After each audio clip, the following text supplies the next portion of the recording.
Hello everyone, and today we are speaking with Aaron and Bernadette Christie David from Atelier Wealth.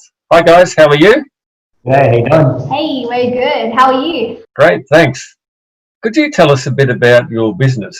How many staff you've got, where you're located, and the sort of loans that you write? Yeah, sure thing. So Bernie and I run a business called Atelier Wealth. So all we do is residential mortgage broking, and we have two offices, one based in Sydney, in the city, and another based down in Thurrool, which is where we live as well on the south coast. And we will turn 4 in July this year. So we've been operating for nearly 4 years. And over the last 4 years, it's been a general progression in terms of building our team, as you mentioned, as a support team. We have now grown that to all of us onshore is 4, and then our offshore team is at 5 now. So you're husband and wife. Could you talk a bit about how you split the responsibilities between you? And also, could you talk a bit about the niching that you do? Because I think the way you work together in that area is quite interesting. Yeah, so I think at a business level, Andrew, we split the business in terms of function. So I've predominantly taken on, I guess, marketing, sales, or the front end business relationships. And then Bernadette's focus has been mainly around the financials, the bookkeeping, human resources, teams, operations. So that has kind of split the business. We're not stepping on each other's toes too much. And from a client and a niching point of view, I lean more towards investors is my niche, and I work with primarily self-employed clients. So what made you choose those niches, and why do you niche in the first place? So, for me, self-employed, I've got a background as an accountant. So I have a degree in accounting, and I also worked as a cadet accountant for about 3 years. So I've got a very strong understanding of financials, tax returns, and also working with accountants. So for me, I naturally gravitate towards referral partners that are accountants, financial planners, those referral partners that are typically a little bit more detailed. And then sometimes with self-employed, you are working with numbers that can be, or a scenario that can be a little bit more complex. So perhaps looking at financials or BASs and trying to be as creative as possible while finding a good outcome for the client. And for Aaron? And then, with investors, we've bought a couple of properties. So for us, we're on the journey, and for me, being able to connect with investors, understand, their pain points if they're trying to build a portfolio as well. And then a lot of my referral partners tend to be buyers agents and accountants as well, who specialize in this space. And then for us, the benefits of niching is when a client comes to us, one is we tend to know policy very well, or quite well. So that means we're not being a generalist, and it works for us. I'm not saying this is the answer for every broker out there. It's just what works for us in our business, mate, where when someone comes to us, I'm like, yes, here's how we help people very much like you in the past. Here's your pain points, here's your frustrations, here's your fears. And when you explain that to a new inquiry or someone's been referred to our business, you almost feel like their broker of choice. So that's what you're trying to position yourself when it comes to, authority as well. And then you get a feel for who do you really love to work with. So in terms of an ideal client, I tend to like a white collar professional, 30s and 40s, has a family, looking to build a property portfolio, not trying to take over the world with 15 properties, but a very manageable, very quality type portfolio. So from a values and an outlook on life, there's a connection there already. A generalist means that you're trying to be a jack of all trades. I think we've flipped it around saying, why don't we be a master and get to know our niche? So it's kind of where you talk an inch wide but a mile deep. And that's something that was kind of one of the early one of the early sayings that I really kind of resonated with was you see people that gravitate and have a really strong niche, say first home buyers. They know all the bank policy, they know all the tips, they know all the insights, they know all the ways to really buy your first home and do that very well. So we're saying, right, if we understand investors, that can be the space that we own, that I go, yep, I understand if you're a first time investor, I understand if you're looking to use equity, I understand if you're looking to build a portfolio. We have a tried, we have a tested way of going about it as well. And that means we understand bank policy extremely well. And I think that's the biggest advantage, because bank policy changes so much or so frequently. That if you understand your niche, you understand effectively we're paid to be problem solvers, right, Andrew, as brokers. So if you say, look, here's I can solve your problem, by niching, you suddenly attract your ideal client. So you're not having to pitch as much every single time.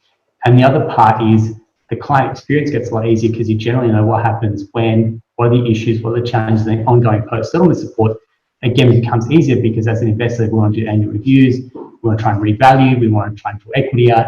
Great, we've got the bandwidth, we've got the process to do it, because it's been done over and over again as well. We've fine-tuned it, we've perfected, we've learned from mistakes as well. So you become like the go-to people in this particular area. Ultimately, that's what you're trying to do, right? You get a bit of runs on the board, you get some credibility. Your ideal client then refers, their friends are birds of a feather, and so their community, your credibility starts to grow. You become a bit more of an attraction type broker. Everything about it becomes great, because you can put out messaging that resonates with your target market. Your cost of acquisition starts to go down, because people may be coming to you as well, and they're coming maybe a little more pre-qualified in the sense of they want to work with you, or they've kind of heard how you get help someone similar in the past. Yeah, mate, so I see all the advantages. And I guess being a generalist means that if I was to go toe-to-toe with someone on asset finance, I wouldn't know how to do it. So they would probably win, and then I'm spending a lot of energy on a deal that potentially I can't win or won't win. Yeah, energy and time, isn't it? Because when you know your clients, you know what they're looking for, you know what banks you can go to, you save a lot of time, and you're a lot more efficient in the way that you're able to process that loan and service the client. Where when you're a generalist, at times you can get caught trying to remember what's that policy again, calling out BDMs or credit scenario teams to try and refresh your memory. Whereas when you're working with the same sets of clients on a regular basis, you don't have to do that. A lot of that stuff becomes redundant, because you already know it. You know all that stuff intuitively. I'm always big on niching, mate. So for me, niching will almost automatically solve the lead problem, because you're going to be able to talk to your target market far easier, which almost goes contradictory to not the whole industry, but a lot of what we get told, which is diversify, diversify, diversify. It's like, mate, if we were trying to do commercial, we'd struggle, because commercial brokers would wipe the floor with us. Right? Whereas if we're really strong in investment lending, that means we can talk to buyers agents very much easily, and even be able to refer out to them, which is what they love for us and their business, if we could serve them on the client as well. So I think for us, understanding the power of niching, it's not going to be the golden ticket to your lead problems, but it could definitely solve part of that problem. Could you talk a bit about your process from start to finish? We've done a fair bit of work around this, Andrew, which is like the end-to-end mapping. And I think as we keep going, we keep breaking it and putting it back together. So it works for us right here, right now. Again, we learned from plenty of mistakes that we've made. So I guess the start is, how do we get the lead in? How do we get them to book in using some tools like Calendly, for example? So they book in. We have a very much standardized way that we engage them at the start. And so straight away, they'll self-select about using the time to come into our diaries as well. And then they're organized, they've set up the time. We can go through the meeting. It's kind of very structured agenda in terms of our 15, 20-minute call. Can we help you? Are we the right broker fit for you as well? What's your problems? What's your challenges? So after that call is then when we start to go, okay, are we looking to do something now? And if it's almost a now type scenario, that's when you go straight to Brokerpad. And there's a couple of reasons why we certainly are big advocates for Brokerpad. One is we don't want customers emailing sensitive documents. That to me is just like, doesn't matter what platform, what provider you use, that in itself should be the conduit that you take everything out of email and put it onto a secure platform. And so we've gone through a whole process around, doesn't matter how much information is in there, there's more risk to emailing your personal sensitive documents than spending extra 10 minutes on an online fact find. And so when you explain that to a new customer, straight away we're taking away a huge risk from them as well. And then a big part as well with the Brokerpad link, obviously you capture all the essential information, assets, liabilities, living expenses. but we can attach our credit guide to that. So in those very early stages, we're already completing our compliance requirements in those early stages as well. So after that, you send out the Brokerpad link. The client then fills out the fact find, uploads all their documents. Where do you go from there? Yeah, I mean, because that's really high value, which is deal structuring perhaps, or the scenario work. Damien in our team he's what we call a para broker, a bit like a credit analyst in-house. So Damien will then take all the documents, all the data, all the information and start to do the workshopping on the deal. Whether that means we're shortlisting interest rates, whether that means we're shortlisting lenders, doing the actual serviceability as well. That's super high value, super important work. So that's between Damien, Bernie and myself. At any point we're doing the deal structuring.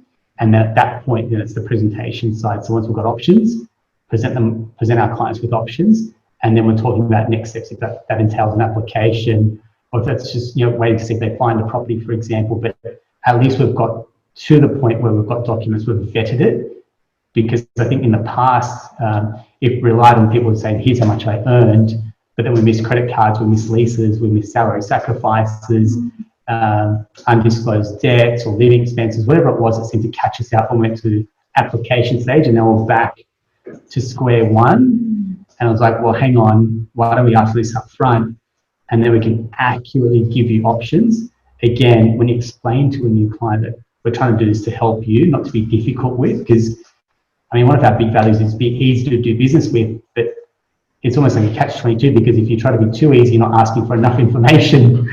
And then you end up coming back to the start, which is you need these docs and this information, right? So you tell a very fine line to go, we want to be easy, but that doesn't mean we can be non-compliant or be a bit loose around information. So, well, that's been great. Thanks very much for your time, and I hope other brokers find benefit in this.